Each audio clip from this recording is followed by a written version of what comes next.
Seperti namanya, adalah kelas untuk murid-murid yang membutuhkan pelajaran tambahan, kelas untuk murid-murid yang gagal, atau dengan kata lain, tempat perkumpulannya murid berandalan. Terang Dang Soso yang tiba-tiba menjawab pertanyaan Suryong terkait kalimat yang ditunjuknya di selebaran kertas pengumuman. Mengetahui itu, seketika Suryong menjadi sangat kesal. Si bangsat Nam Gongsu itu, kupikir masalahnya sudah selesai, tapi ternyata mau memprovokasiku seperti ini, gumam Suryong dalam benaknya. Sembari juga Dang Soso masih melanjutkan ucapannya itu ke Suryong. Contohnya, anak seperti Heon Won Kang. Sejenak, Suryong sedikit bingung atas ucapan Dang Soso tentang anak yang bernama Won Kang itu. Karena Suryong berpikir sedikit berbeda tentang anak yang bernama Won Kang. Murid-murid kelas perbaikan hampir tidak pernah ikut belajar. Aku akan mengajukan komplain resmi ke perkumpulan murid, ucap lagi Dang Soso ke Suryong. Tidak perlu, saut Suryong ke Dang Soso. Guru kelas perbaikan, kedengarannya menarik. Lanjut ucap Suryong sembari tersenyum lebar di sana. Kemudian, scene berganti pada saat penerimaan guru baru. Kala itu, terlihat Kepsek No Gunsang telah berada di atas podium, sembari memberikan pidatonya dan mengucapkan selamat untuk guru yang sudah lolos masuk menjadi guru Akademi Azure Dragon. Dasar faksi sialan, dia harus banget ya menyambut kami dengan formalitas seperti ini. Keluh Suryong sedikit kesal dengan kondisi yang dialaminya. Orang-orang bakal menganggap Hyung-nim bukan bagian dari faksi loh, sahut Ilho setelah mendengar ucapan Suryong tadi. Tentu saja, aku anggota faksi sejak aku lahir, bantah Suryong ke Ilho sembari dengan cepat merubah ekspresinya. Lalu, mereka mendengar sebuah instruksi yang mengatakan mereka yang terpilih akan ditunjuk satu guru pendamping untuk masing-masing dari mereka yang terpilih. Katanya kita akan dipasangkan dengan guru senior yang kemampuan dan keahliannya cocok dengan kita, ucap Yenho setelah mendengar juga instruksi itu. Tak lama setelahnya, yang pertama memilih guru juniornya adalah Nam Gongsu memilih Jaegel Soyung. Nam Gongsu akan jadi guru senior, sepertinya jalanmu akan sulit Nona, pikir Suryong menyayangkan guru pendamping yang didapat oleh Soyung. Selang beberapa waktu kemudian, semua dari guru baru telah mendapat guru pendampingnya masing-masing. Seketika, ekspresi Suryong berubah. Wajahnya memucat sembari mengeluarkan keringat dinginnya di sana. Karena hanya tinggal dia yang belum mendapatkan guru pendampingnya. Waduh, kok perasaanku nggak enak ya? Ucap pelan Suryong merasa cemas akan keadaannya. Tiba-tiba, kepala siswa Meguk Reon berdiri di hadapannya sembari menatap dengan tajam. Tidak, teriak Suryong dalam hatinya, terkejut melihat sosok kakeknya adalah guru pendampingnya.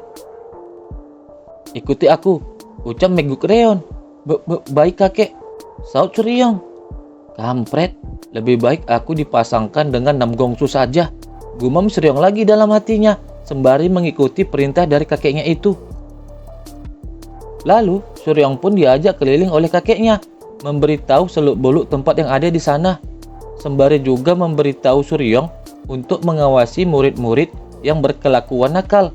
Kalau Suryong melihat mereka, Suryong wajib menegurnya. Kemudian, Suryong diajak kakeknya lagi ke tempat klub latihan para murid dan memberitahunya bahwa di tempat itu sering para murid nakal sebat dan minum. Kalau Suryong memergoki mereka, hukum 2 kali lipat dari latihannya. Lalu, Meguk Reon kembali menunjukkan tempat yang paling penting menurutnya untuk diawasi adalah gedung federasi. Di sini tempat di mana hubungan mesum sering terjadi. Kalau kau memergoki mereka, ucap sang kakek. Kalau memergoki, saut Suryong. Langsung saja hukum dan hajar mereka di tempat, ucap tegas sang kakek dengan ekspresi yang sangat menyeramkan. Melihat kakeknya seperti itu, sontak Suryong jadi sangat terkejut takut. Setelah itu, mereka berdua pun berpindah ke tempat makan. Jadi, pidatomu tentang kompetisi bela diri surgawi kemarin, ucap Meguk Reon. Iya, saut Suryong menanggapi. Pernyataanmu terlalu gegabah. Perguruan Azure Dragon sudah tidak seperti dulu. Kompetisi bela diri surgawi awalnya diadakan untuk memupuk persahabatan dan kerjasama antara murid-murid dari 5 perguruan unggulan. Namun, sejak runtuhnya kultus darah, semua orang hanya berpikir tentang berkompetisi. Di antaranya, kompetisi paling menegangkan adalah pertarungan naga Phoenix. Itu karena 8 murid terbaik akan diberi gelar naga Phoenix. Namun, 10 tahun terakhir, tidak ada satupun murid dari perguruan Azure Dragon mampu mendapatkan gelar itu. 30 tahun lalu, si Bajigur, maksudku ayahmu, mendapatkan hasil terbaik yang pernah dicapai perguruan Azure Dragon di kompetisi itu. Dia lolos sebagai salah satu dari 4 murid terkuat di pertarungan naga Phoenix. Jelas Megukreon dengan raut wajah yang kesal. Apa? Saut lagi Suryong.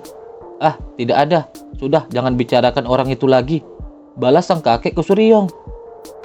Intinya, yang harus kau ubah adalah rasa takut yang mendalam dari para murid. Menurutmu, kau bisa melakukannya? Lanjut ucap Megukreon ke Suryong. Iya, kalau aku merasa tidak bisa, aku tidak akan mengatakan apa-apa. Jawab Suryong dengan senyuman polosnya. Kau sama sombongnya dengan orang itu, ucap sang kakek ke Suryong.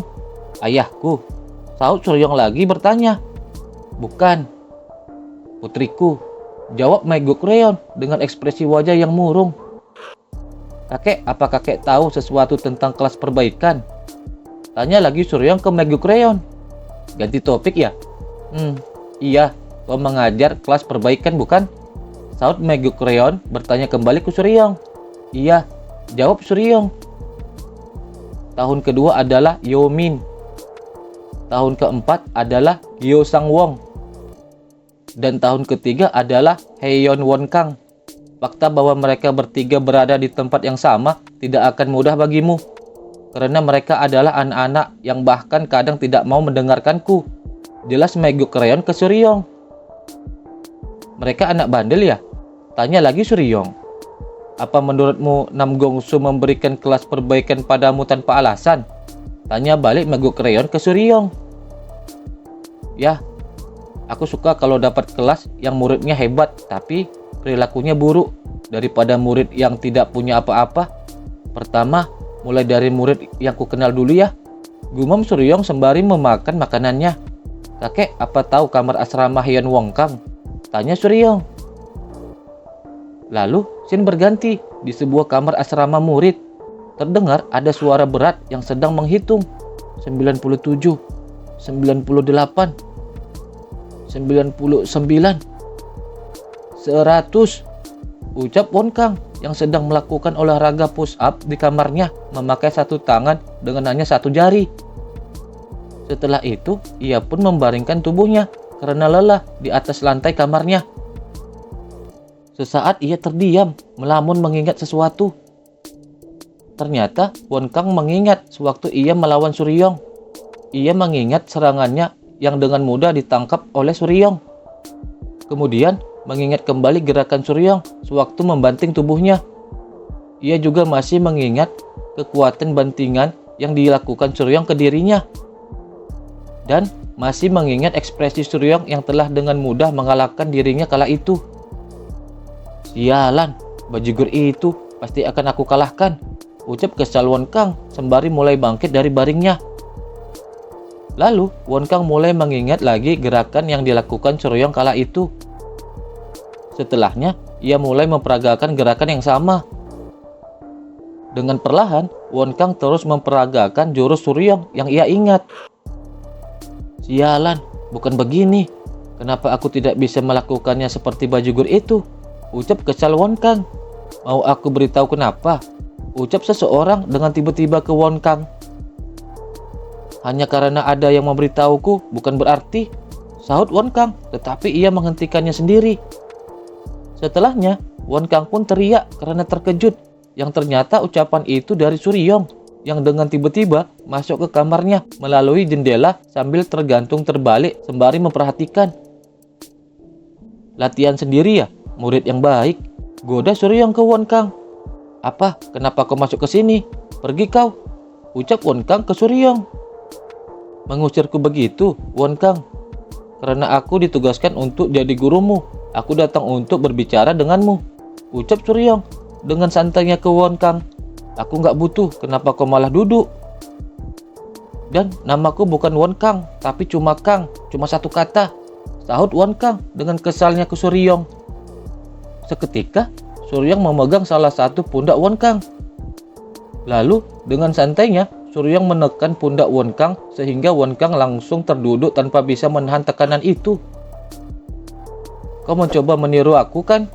Tanya Suryong dengan ekspresi polosnya ke Won Kang. Dasar, tidak kok, sahut Won Kang dengan sangat kesalnya. Akan kutunjukkan padamu sekali lagi, jadi perhatikan baik-baik, ucap lagi Suryong ke Won Kang. Melihat dari ekspresi Won Kang, Suryong pun menebak bahwa Won Kang sangat penasaran akan hal itu. Kemudian, Suryong pun memperagakan sedikit gerakan jurusnya ke Won Kang. Begini, kau lihat kan perbedaannya, ucap Suryong ke Won Kang. Melihat itu, sontak Won Kang sangat terkejut karenanya. Pertama, kau tidak cukup lentur, terang Suryong. Kalau masalah kelenturan, aku sering latihan, sahut Won Kang. Itu belum cukup, kau harus latihan lebih keras. Dan apa kau tahu masalah keduanya apa? Ucap lagi Suryong ke Won Kang. Posisi lengan dan kakimu sedikit berbeda dari sebelumnya, jawab Won Kang ke Suryong. Bocah ini, dia memang tajam, gumam Suryong setelah mendengar jawaban Won Kang. Benar, tadi aku meniru caramu melakukannya, terang Suryong ke Won Kang. Sontak Won Kang pun kembali terkejut setelah mendengar jawaban dari Suryong. Kau bisa melakukannya dengan sekali lihat, ucap Won Kang seakan tak percaya.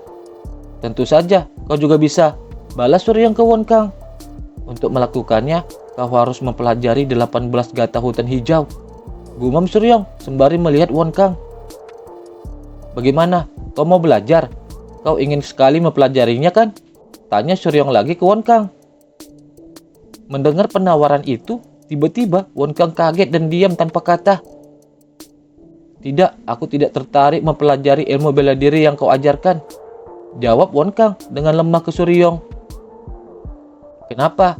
Karena klan Hanbok, sahut tegas Suryong ke Won Kang. Mendengar kembali perkataan dari Suryong, seketika ekspresi Won Kang berubah. Bangsat, balas Won Kang dengan sangat marah sembari mengambil pedangnya. Kau pikir aku tidak berani membunuhmu? Terang Won Kang ke Suryong sembari mengacungkan pedangnya ke leher Suryong. Sejenak Suryong hanya terdiam melihat tingkah Won Kang ke dirinya. Kau pikir aku akan terbunuh oleh orang sepertimu? Ucap lagi Suryong yang dengan sangat cepat wajahnya sudah berada tepat di depan Won Kang sembari menyeringai kejam.